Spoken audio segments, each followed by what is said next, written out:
Who we surround ourselves with in our life is very important, as we all know, but how do we know if the people who are around us are the people that should be?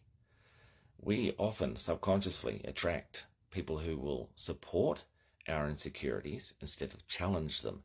So I'm going to give you a few things just to be aware of in the way that people express, in the way they offer their advice to you, to know if they're going to be the right people or not. The first is, how quickly do they offer advice before they have heard you all the way through?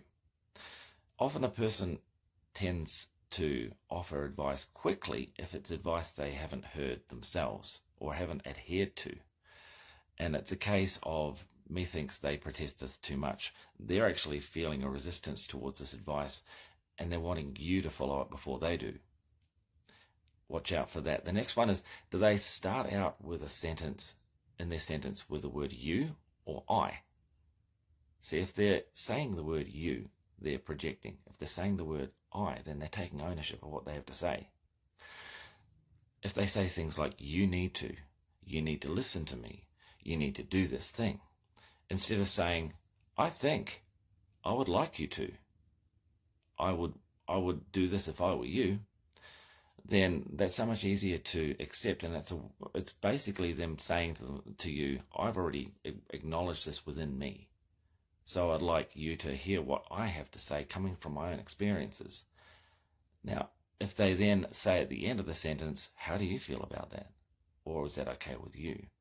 Then that's law of attraction. They're actually asking your opinion. They want you to have an open line of dialogue with them so that you can then progress through this line of thought together in a team. That's healthy. The third thing to be aware of is absolutes. If they say things like always, never, everyone, no one, they're closing down the conversation. They don't want your opinion. They just want to say what they have to say so that you follow what they have to say. Now, the reason for that is coming from insecurity, because if you are following exactly what they have to say, then they feel like they're someone to you, that they are someone important in the world because they don't feel important within themselves. If they've got a list of people who are following their advice, they're outsourcing responsibility of their worth to all of those followers instead of finding that worth within themselves. So watch out for those absolutes.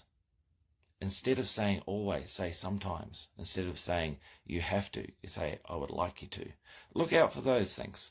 Absolutes and definitives are a very easy way to see if a person is emotionally dysregulated themselves and maybe shouldn't be a person that you should be listening to.